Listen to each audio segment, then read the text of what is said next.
There comes a moment when the reflection staring back at you no longer feels like home. You look and see not failure, but fatigue, not weakness, but weight carried far too long, inside and out.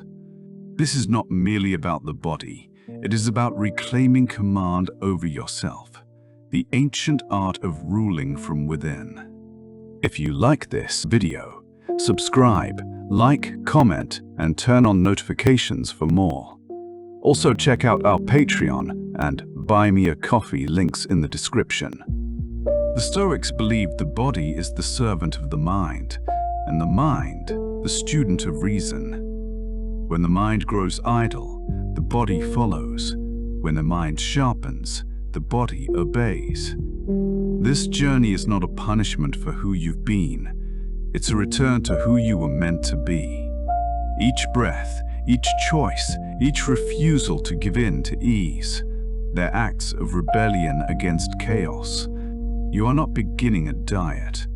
You are beginning dominion. 1. Begin with the mind, not the body. Epictetus said, "First say to yourself what you would be, then do what you have to do." Every change begins twice, once in vision, once in reality. Most people begin by counting calories or steps, but a Stoic begins by counting reasons. Ask yourself, why do I want to change? If your reason is shallow, a number, a compliment, an image, the fire will fade. But if your reason is deep, to honor your potential, to walk lighter through life, to prove to yourself that discipline still lives in you, that flame becomes eternal.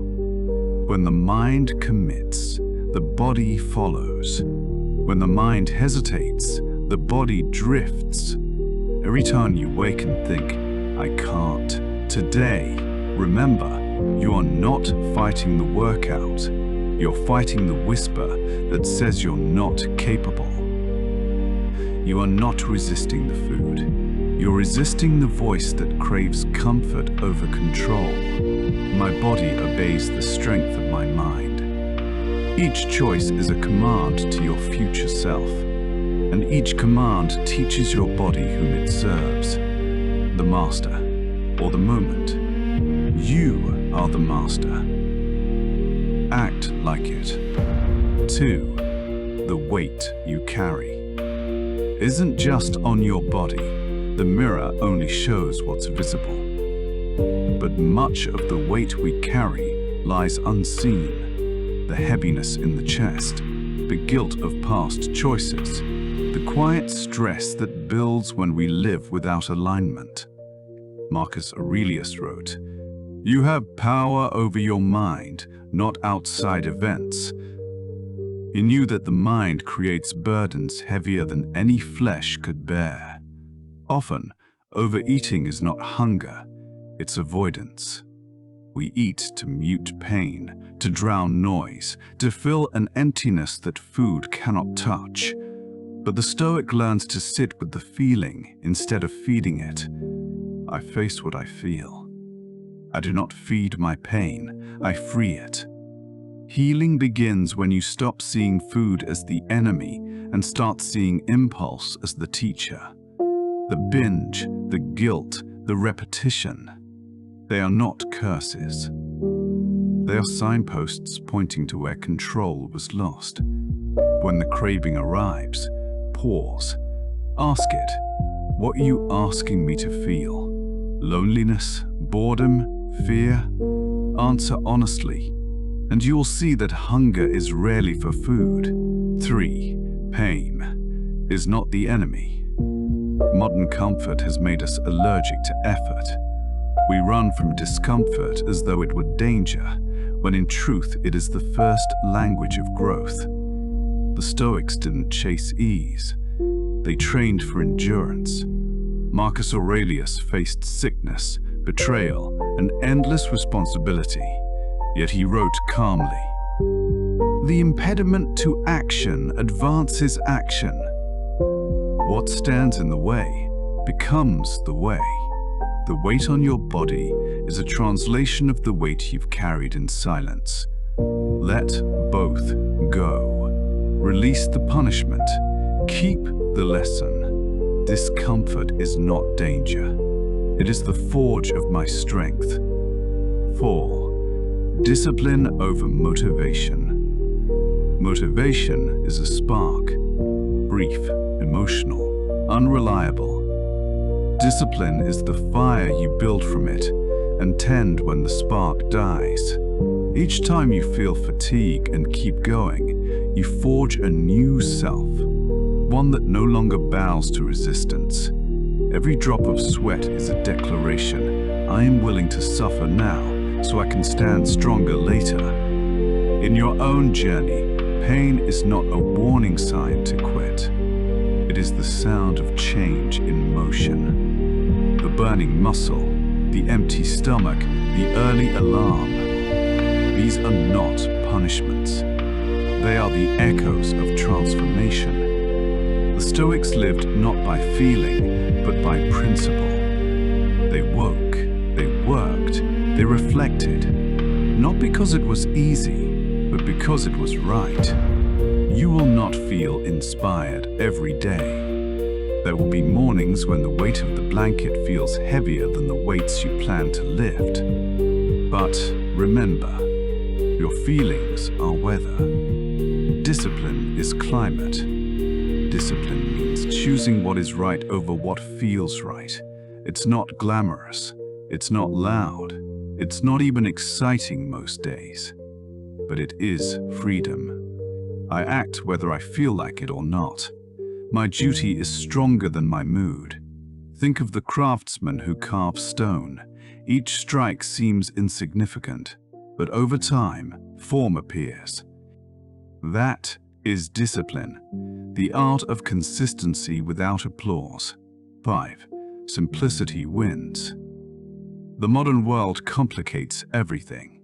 Fitness plans, diets, supplements, secrets to success. But the Stoics knew that truth hides in simplicity. Seneca said, "Nature does not demand the impossible."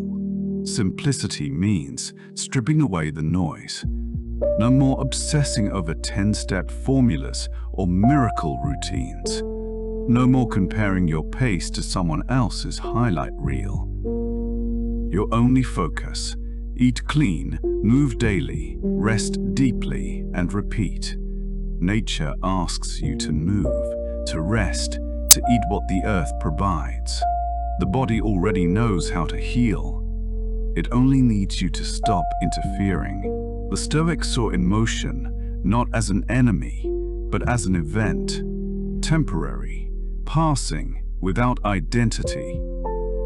Epictetus taught, "It is not things that disturb us, but our judgment about them." A craving is not hunger, it's a thought about hunger. 6. You are not your cravings. You are not your cravings. You are the one who watches them rise and fade. Simplicity keeps me free. Clarity keeps me consistent. Watch what happens when you pause instead of obeying. A craving appears, sweet, loud, seductive. You observe it, you breathe, you wait. It grows, peaks, then weakens, then disappears. And you realize you survived it. You didn't need to obey it to silence it. Seneca said, "To err is human, but to persist in error is foolish." Failure is not a fall from grace, it's an opportunity for awareness. My mistakes are teachers. I rise wiser each time I fall. Marcus Aurelius wrote, "Don't waste the rest of your time worrying about others." He led an empire, yet refused to be ruled by comparison. 7. Failure is a lesson, not a verdict. You will fail.